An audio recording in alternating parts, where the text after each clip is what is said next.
Alright, so, just pumping out the hydrofluoric acid here because hydrofluoric acid is a complete pain in the ass. We're going to get a lot of it. Alright. So this is now handling, actually technically that stays there to support anymore. Yes, this is going to be my solution for fluid storage, don't judge me. So you can, fluid crafting does work. The 1G, because just 2 million buckets of water, because it reads from the kitchen sink here, which we're interfacing with, so it's pretty cool. But yeah, it does work, as you can see here. It's reading all the fluids from the fluid terminal, and fluid crafting is supported. So what I want to go ahead and do is I want to make some, not liquid sunshine, we're going to just go ahead and jump straight to the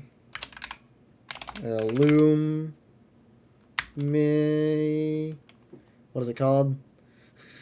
Luminessence.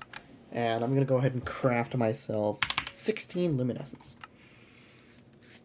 As you can see, it's going to take, Jesus Christ, it's going to take 448 buckets of water for 16 luminescence. Jesus Christ.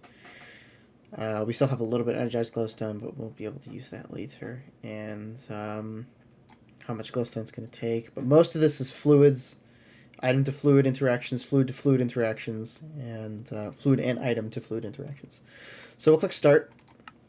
And the first thing it's going to do is it's going to start breaking down that glowstone. It's running on this core for some reason, not this core. Don't know why. It should run on this core, but it's running on this one down here, or whatever. If we go over here, breaking down that glowstone there, and the first thing it should be doing, or it's now taking the stuff from this fluid enricher. It's making the hydrofluoric acid and the sodium hydroxide. Sodium hydroxide should go into, I don't know what thing it goes into. Is it crystallizer? I think it goes into crystallizer. And then it gets put into the... Should go into the crystallizer, and then it should get put into the electro, or into this thing again to get melted back down. Right? And then it'll go into the electrolyzer, so we'll just go take a look at the recipe real quick. See how it's doing. This is going to take a while because I didn't prepare anything.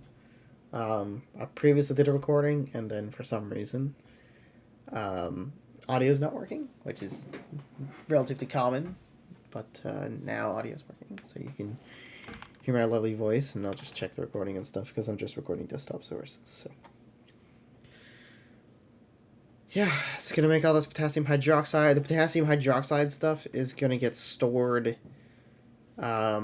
inside the... It won't get stored here because we're not using drive, or because the drives aren't relevant. It'll get stored directly inside the crafting recipe itself, so you don't actually need drives as long as you don't have any surplus fluid. If you have surplus fluid, the surplus fluid does get voided, so just keep that in mind. We've got other hydrofluoric acid, which we don't care about at all, so that should get dumped into this thing because we don't give a shit about it. Is it typed? It's typed. Yeah, I was wondering if it was typed. So now I'm making the molten potassium from the molten potassium hydroxide, and that's this electrolyzer right here. Fluid going in, fluid coming out. I have it set to void the oxygen and hydrogen because I don't care about the oxygen and hydrogen. So, voiding that, and that should all go into this thing here. And this is fluid item in, a fluid, 2 items, and a fluid out. A fluid and 2 items in, and a fluid out. You see them briefly pop up for a minute. We get our liquid sunshine, which goes back over here to the crystallizer and gets converted into the luminescence. So if we take a look here, everything is working without any issue. The only thing is that this isn't 100% on demand because sodium is a pain in the ass. So I'm using, you've seen this little thing over here. This is taking sodium from Where is it taking sodium from? It's taking sodium from the mechanism area because the reactor is in the overworld, and it is using some of the brine created by the thermal plants and pumping it into the storage or into the fluid interface there, and which is getting put into the ME fluid interface, which is then getting stored in here, which should then be going into one of these things here. I forget which one. Yeah, this one right here, liquid sodium. So this is an on-demand. That's stock, but that's not really too big of a deal. And we should be done, and we got all of our aluminum. So yeah, it's pretty good. Seems to work without any issue. Haven't had too many problems. I'll show the TPS. TPS should be fine, I think, in our simple void world. Still 20 TPS over here, so it's not bad. Oh yeah, and everything over here. This works as well because this thing accepts fluids.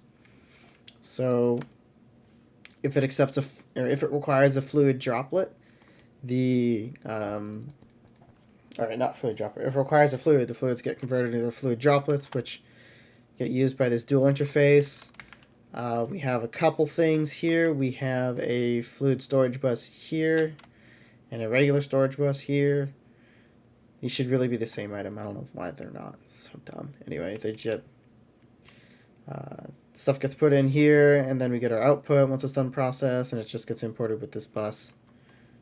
That import bus into a storage bus, which goes into that interface, the dual interface, to complete the circuit. So yeah, fluid crafting seems to work without any issues.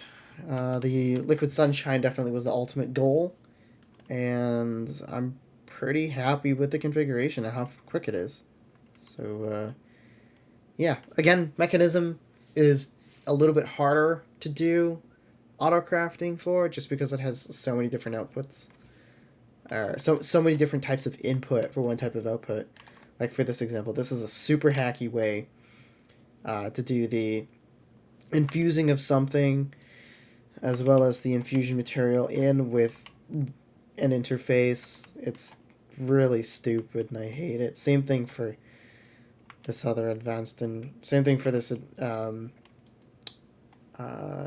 just the enriching factory. It's really stupid just because you can't input and output on the same interface or on the same side of a block for the mechanism stuff.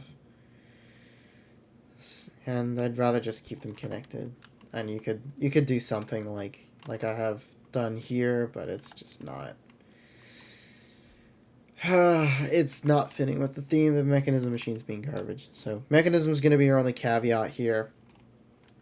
This should be, I'll import that later. That'll be a later date and time project. But yeah, it works. Mechanism's going to suck because gas support, so it won't support gases, right? You're not going to be able to use gases from mechanism unless you convert the gases to a fluid first. Same thing for rock hounding. You have to convert them to a fluid first before you can route them and essentially do crafting with them, but it's really not worth the hassle for that stuff, and for most using Ender IO stuff anyway, with Duco Craft. So it's not like mechanism has a gigantic role in the whole grand scheme of things, which is great for someone who doesn't really want to have to deal with mechanism more than I need to.